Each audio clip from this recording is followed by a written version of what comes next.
What makes a good ruler? Is power maintained through fear, friendship, or wisdom? In today's episode of A Book of Conquest, we turn to the advice literature embedded in the Chachnama, a 13th century Persian text where kings are counseled not by swords but by letters, legends, and layered political wisdom. Welcome to the deep dive. We take your sources, unpack them, and give you the core insights. Today, we're digging into Manan Ahmed Asif's book, A Book of Conquest, and we're focusing specifically on the Chachnama. Yeah, and our goal here, our mission for this deep dive, is really to look at the Chachnama a bit differently. Most people, they see it as just a history book. Right, the story of Chachnama, the Brahmin ruler, and then Muhammad bin Qasim's conquest around 711 CE. Exactly. And in South Asia, particularly, this history, well, it can be really contentious. It often gets framed simply as foreign Muslims invading, leading to conflict, that kind of narrative. It's a very stark framing, yeah. But Asif's argument challenges that. He says the Chachnama, which he argues was originally Persian, not Arabic, is actually way more nuanced. It's not just about conquest. He sees it as a sophisticated piece of political theory. Political theory, how so? Well, it blends ideas from both Indic, so local South Asian traditions, and Islamic traditions. It's trying to be a social and intellectual history that maybe corrects some of those modern divisions. Okay, interesting. And how does it present this theory? Not like a textbook, I assume. No, not at all. The source says it uses advice dialogic, didactic, and demonstrative. Basically, it's practical wisdom shared through interaction. And a lot of this happens through letters, right? That seems key. Absolutely. It's not abstract philosophy, it's real counsel. Sometimes it shows what the author calls an effective relationship between the advice giver and seeker. Think friendship, shared ethics, mutual respect. So less like rules handed down, more like guidance emerging from relationships, like maybe how a wise scribe might advise a ruler back then. Precisely. So for you listening, we're going to look at some really compelling examples of this advice, especially in the letters within the Chachnama. And we'll trace where some of these political ideas actually came from. The intellectual roots are pretty surprising. Okay, I'm intrigued. Prepare for some aha moments, folks, about power, wisdom, and managing diverse communities in this historical context. So these letters, Rasail, Maqalbat, Nabashta in Persian, they're not just side notes. The source calls them the most consistent narrative device. Meaning they really drive the story. Yeah, they explain things, they inform the characters, they push the plot forward, they shape how you understand everything. Over 40 letters are actually reproduced in the text, sometimes with all the formal greetings and everything. Wow, okay. So communication is central. Totally. And through these letters, you see these big themes emerge. What's the role of an advisor? How does divine, God's plan interact with what humans decide and do? And the need for justice. And the source suggests looking at them in pairs, like the request and the reply. Exactly. That shows the dialogue, the back and forth. It's a conversation about ruling, not just a set of commands. All right, let's get into the first big example Asif discusses. This is from the Chach cycle, the part about Chach himself, his rise to power. Right, and it starts interestingly. Chach doesn't begin as a warrior. He starts as a letter writer in Raisasi's court. A scribe. Yeah, basically. Yeah. And he impresses everyone not with force, but with his wisdom, his skill in the arts of writing, eloquence, literacy, and his knowledge of the 4 books of Hind. The 4 books of Hind. Do we know what those were? Not definitively, no. But it clearly signals he was deeply learned in local Indic knowledge traditions. The point is, right from the start, wisdom and communication are shown as crucial for a ruler. Okay, so he rises through wisdom, then comes the crisis. The big one.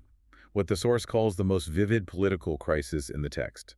The succession after Chach dies. His sons, Dahar and Daharsia, are vying for power. And this reflects the time that Chachnama was written, the 13th century. Seems likely, yeah. Uch, where it was likely composed, was facing its own instability then. So the text presents this theory of kingship. Power isn't just inherited. You have to claim it. You have to maintain it. And it takes 2 things. Divine sanction, God's approval, basically, and human will. Your own actions, your decisions. How is divine will shown? Often through signs, prophecies, maybe astrologers' predictions. And this applies to both the Hindu rulers like Chach and Dahar, and later the Muslim figures too. So Chach himself claimed divine backing. Oh, forcefully. There's a letter where he tells another ruler, the Raja of Agam, something like, "My rule isn't from my family or my army, it's from God, thanks to the prayers of this holy man Salais." It ties legitimacy to divine favor, but also to good conduct and maybe individual destiny. Okay, fast forward. Chak dies. Dahar is trying to secure his rule, but there's a prophecy. A tricky one. An astrologer predicts Dahar's own sister, Madin Bai, will marry the future ruler of Hindustan. Ooh, that's a direct threat to Dahar's claim. Exactly. So what does he do? First, he gets some good advice from a noble. Always stick close to the wise ones, poets, writers, and the learned class. Why? Because, quote, they are our leaders. Good advice. Keep smart people around you. So Dahar follows it. He turns to his top advisor, Minister Budiman. And Budiman's name literally means wise one. Okay, now, the source flagged this as really interesting and shocking. Yeah, get this. Budiman's advice is radical. He tells Dahar, look, kingship is paramount. For the sake of holding on to power and ensuring stability, you need to do whatever it takes, even if that means marrying your own sister. Wow, seriously. Yeah. Marry his sister to fulfill the prophecy himself. That's the advice. Budiman argues the king's position is essential for the whole kingdom. He uses this analogy. 5 things cannot survive if dislodged the king from his kingship. It's extreme pragmatic politics. Maintain order even if the act itself is, well, morally questionable. How did he convince Dahar the public wouldn't revolt? With a fable. A story about a sheep that somehow grew grass on its back. People talked about it, were amazed, but then they forgot. Ah, the 3-day memory idea. Exactly. The minister basically says public opinion on controversial stuff, good or bad, cannot remain on people's lips for more than 3 days. It'll blow over. Like an ancient take on the 24-hour news cycle, maybe? Kind of, yeah. Public memory is short, but the need for a stable ruler is constant. That's the argument. So this leads to letters between the brothers Dahar and Daharsya. Right. Dahar writes this very humble, carefully crafted letter. He explains his actions, citing the prophecy of the minister's council, laying out the political necessity. But Daharsya doesn't buy it. Not for a second. He writes back, calling it an unpleasant prophecy and a foul act. He basically accuses Dahar of using the prophecy as an excuse for his own base desires. So even eloquent letters can hide motivations or be seen that way. That's a key point the source makes. Sincerity is hard to gauge, even in well-argued writing. And how does it end? Well, conveniently for Dahar, Daharsya gets sick and dies. The text presents this as divine will, sort of confirming Dahar's path. So Dahar consolidates power, having used political maneuvering and followed that controversial advice, all communicated and justified through counsel and letters. Okay, that's a complex picture of power and advice already. Now, the second set of letters, the conquest cycle. Right, shifting gears to Muhammad bin Qasim's campaign in Sindh. Now the letters are between Hajjaj bin Yusuf, the powerful Umayyad governor back in Iraq, and Qasim, his general on the ground. And what are they debating? Big questions. Political alliances and of accommodation of different communities.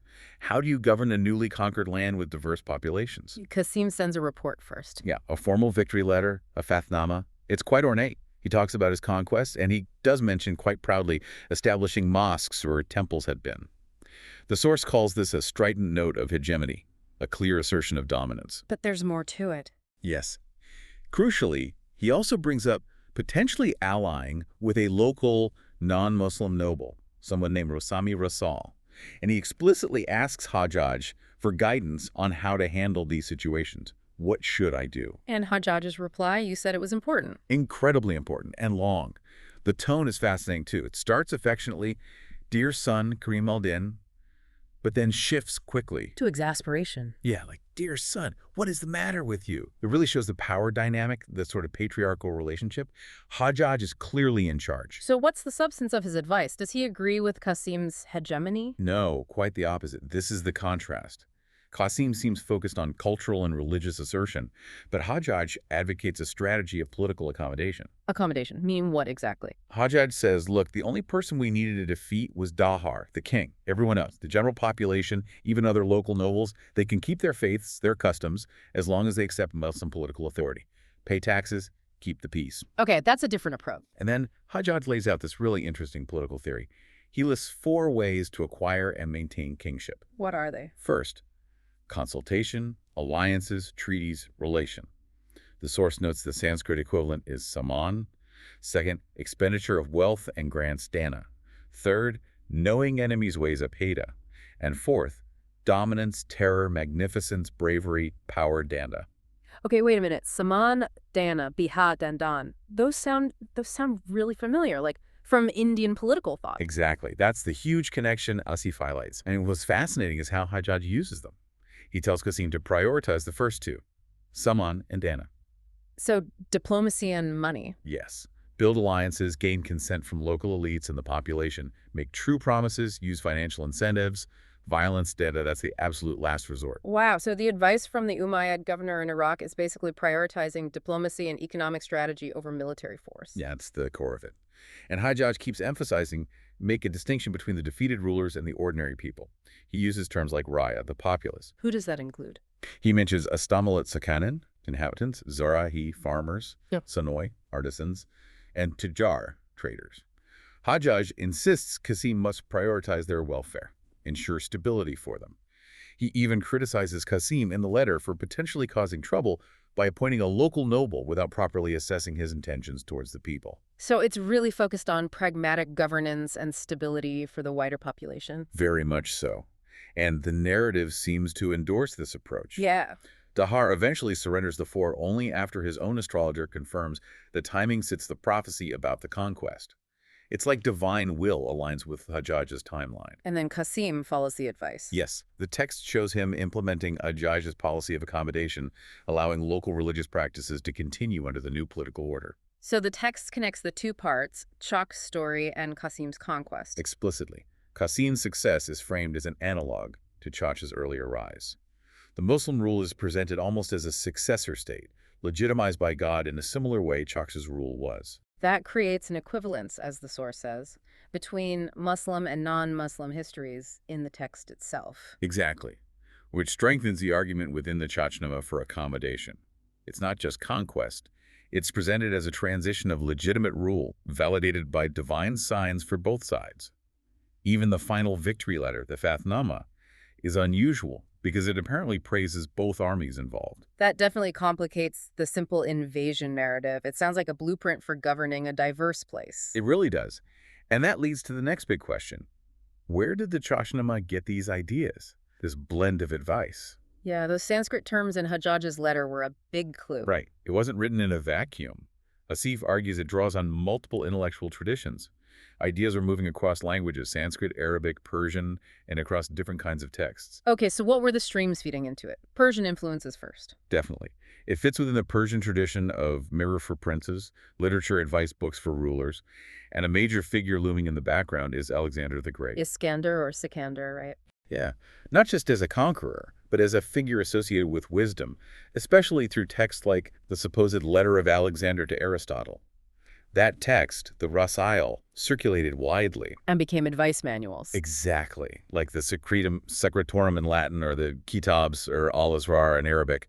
The whole idea of the powerful ruler being guided by a wise philosopher advisor like Alexander and Aristotle, that's a potent model here. And Alexander shows up elsewhere in Persian culture. Oh, yeah.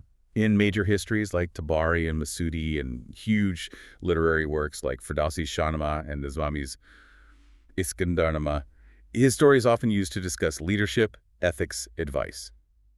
Sometimes he's seen as a kind of pre-Islamic model for later Islamic ideals of rule. Are there other key Persian or Arabic advice texts influencing it? The source mentions classics like the Siyasanama, the Qabaznama, the Rasail-i Qansafa, Letters of the Brethren of Purity. These were all part of the intellectual conversation about statecraft that the Chachnama engages with. But the really striking part is the Indic influence, pulling from traditions often seen as separate from Muslim political thought. Hugely striking. The most obvious connection is Kautilya's Arthashastra. An ancient Indian text on statecraft? Yes, probably 3rd or 4th century BCE. It's also a kind of mirror for princes, full of advice on how to rule effectively. And it has those same 4 methods. Yeah. Saman, Dana, Beta, Danda. Precisely the same ones. And crucially, the Arthashastra, just like Hajjaj's advice in the Chachnama, emphasizes using the first 2 conciliation and grants before resorting to division or force. The strategic priority is remarkably similar. What other parallels are there? Both texts stress the vital relationship between the king and his advisor. The Arthashastra has that great line, "One wheel alone does not move a chariot." You need both ruler and advisor. They also share ideas about how to think about the kingdom spatially, and both are fundamentally concerned with political stability. Amazing similarity. What about other Indic sources? The Pancatantra. This is like a collection of animal fables, maybe around 200 CE. Fables. How do they give political advice? They're aimed at a broader audience than the elite Arthashastra. They use stories, emotion.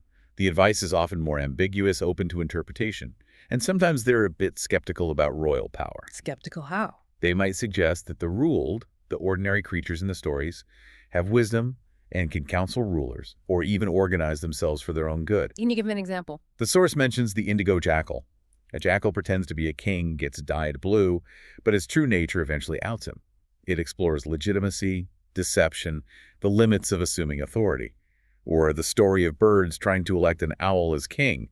It raises questions about a ruler's character and the collective wisdom of the ruled. And these fables traveled Incredibly widely. Through oral tradition, but also crucially through translation.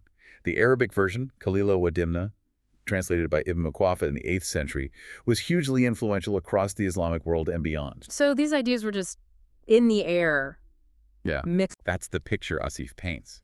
You see these interdependencies of political theory, as the source calls it. Maybe not always direct borrowing from one text to another you can footnote, but a shared pool of ideas about ruling, wisdom, strategy, circulating across cultures and languages, maybe orally too, in the early 13th century. Okay, so pulling this all together, the Chachnama is using letters and narrative to offer different kinds of advice. Right. We can maybe categorize them into 3 modes. First, there's administrative advice. Like Hajjaj's focus on practical governing, alliances, how to run the state. Exactly. The theory of politics, the nuts and bolts. Then there's strategic advice. More like Buddhism-specific, maybe controversial commands, how wisdom directs action. The hierarchy of wisdom, where the advisor gives explicit direction. And third, crucially, there's political advice. This is about the accommodation piece, managing diversity. Yes. How to build relationships and enable dialogue between different communities. The source argues that the text's moral weight, its main ethical thrust, leans towards this kind of accommodation. And Asif suggests there might be even deeper layers, reading it like a Sufi text. It's a possibility he raises. Could there be an esoteric, internal meaning, a Batani meaning beneath the surface narrative? What hints are there? Things like mentions of Muhammad bin Qasim's piety. There's a moment where rain miraculously falls after he prays, using the phrase Bismillah ar-Rahman ar-Rahim, in the name of God, the most gracious, the most merciful. That phrase has deep spiritual resonance, especially in Sufi thought. Interesting. Anything else? The text apparently quotes frequently from a specific Quranic chapter, Surah Imran. That chapter provides a theological and legal basis for accommodating people of the book, Jews, Christians, and often extended to others in different contexts. So that would add religious backing to the political strategy of accommodation Hajjaj advised. Precisely. It suggests the text isn't just political strategy. It might be grounding that strategy in religious principles of tolerance for certain other faiths. So the letters aren't just strategy documents. Maybe not just. The source suggests they could also be seen as an aid for meditation and contemplation, material for deeper reflection on rulership, piety, community. It sounds like the whole approach of the text is about exploring ideas through dialogue. That's the core idea, dialogical engagement. It presents different viewpoints, sometimes conflicting advice, shows the consequences, and kind of invites you, the reader, to wrestle with these complex issues of governance and wisdom yourself. It's definitely not just a simple chronicle of conquest then. Much, much more complex. Far more. It's a layered work, using stories, letters, and counsel to explore really profound questions about how to rule, especially in a diverse society. So let's bring it back to you, our listener. Why should this deep dive into a 13th century Persian text matter today? Well, for one, understanding the Chachnama this way, as Asif presents it, really pushes back against those simplistic historical narratives. You know, the ones that just paint this era as foreign invasion and inevitable religious war. It shows the reality was much more complex. People were thinking strategically about how to govern diverse populations. Exactly. And those strategies, the ideas about power, wisdom, accommodation, they had deep, complex roots, drawing from multiple cultures, Indic, Persian, Islamic, in really surprising ways. These weren't isolated worlds. So it changes how you might read historical texts, not just as records, but as sites of active political theorizing, advice being shared and debated across cultures. Absolutely. It makes the past feel much more dynamic, intellectually speaking. So here's a final thought for you to mull over. Given the challenges we face today with leadership, diversity, and building stable societies, what advice, what ideas from this 13th century text blending these different traditions still resonates most powerfully with you, and maybe why?